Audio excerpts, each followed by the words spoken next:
You're standing in a line. It's only 90 seconds long. But somewhere around the fourth second, your hand slips into your pocket, pulls out a glowing rectangle, and lights up your face before you ever decided to reach for it. You weren't bored for even a minute. Most people would tell you that's normal, that you simply hate empty time, that boredom is a small, annoying itch, and the phone is the cream that makes it stop.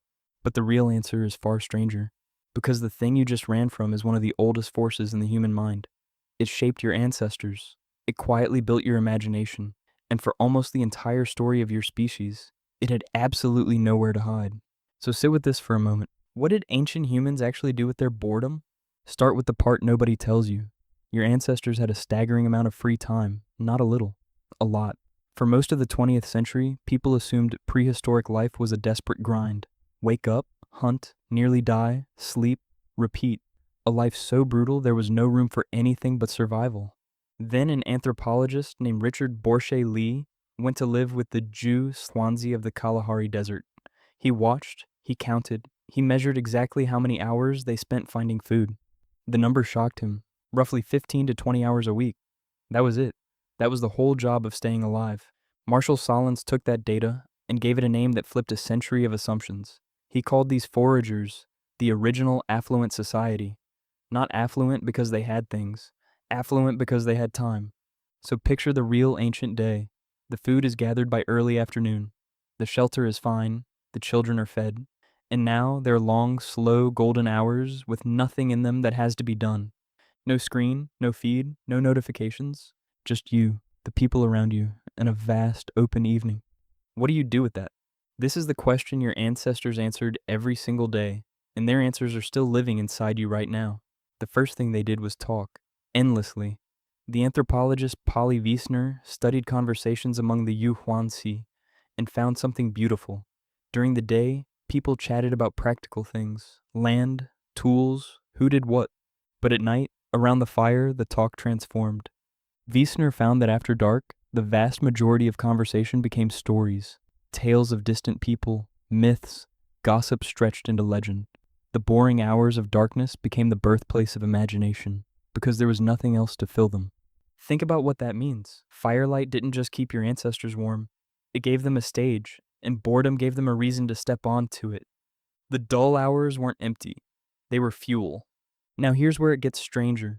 Boredom is not a flaw in your brain, it is a signal, a specific evolved alarm that does a very particular job.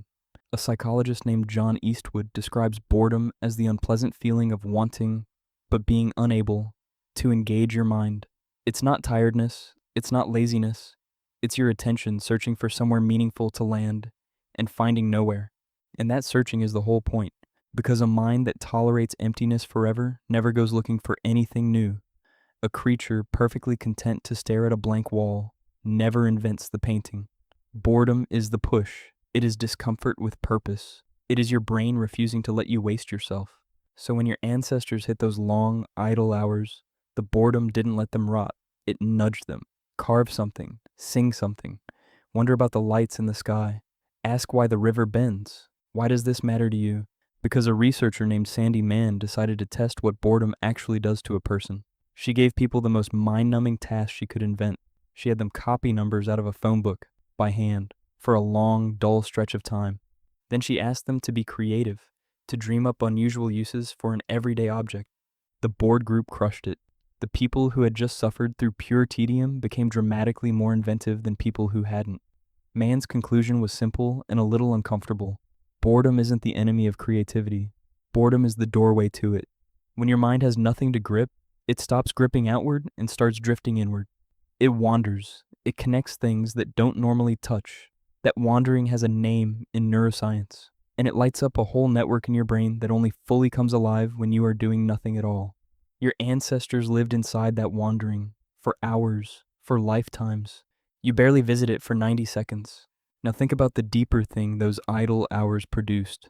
Not just stories, not just tools, meaning. Two researchers, Weinon von Tilburg and Eric Igu, spent years studying what boredom pushes people toward, and they found something profound. Boredom doesn't just make you restless, it makes you hungry for meaning. When people feel deeply bored, they become more drawn to the things that feel significant. Their family, their beliefs, their sense of who they are and what they're for. Boredom whispers that this moment is empty, and in doing so, it sends you searching for moments that are full. So picture your ancestor in the dark again. The work is done. The boredom rises. And that restlessness doesn't just produce a story, it produces a question. Why are we here?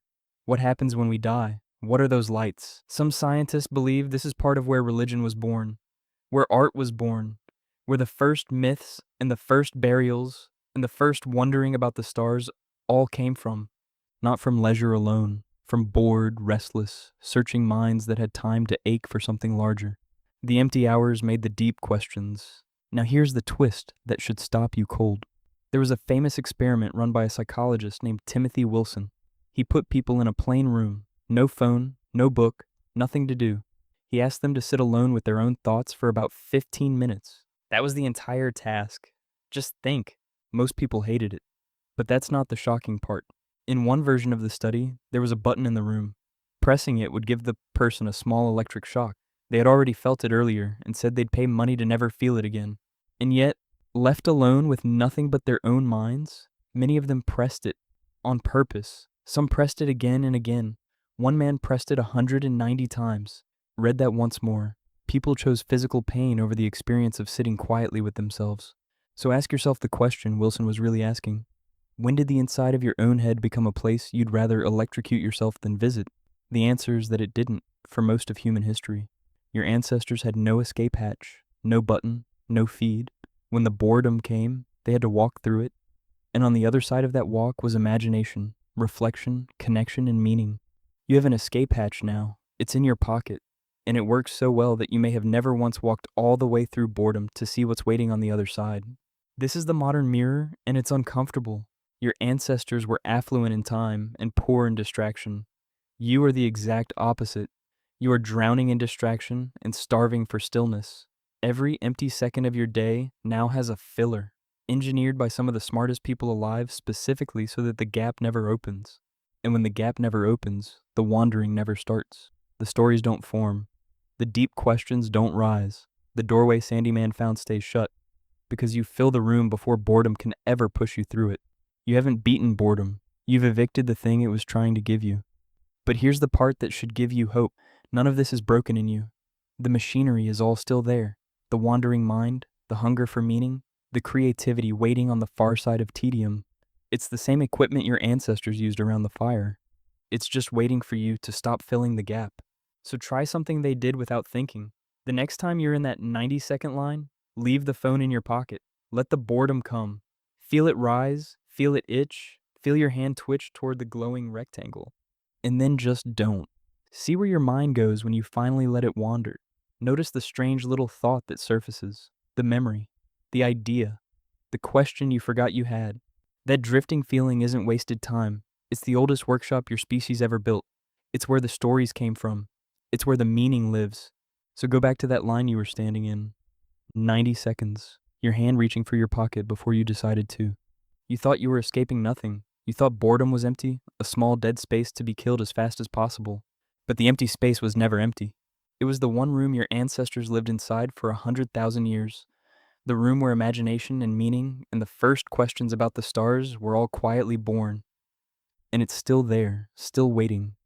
90 seconds away every single day, in the gap you keep refusing to enter.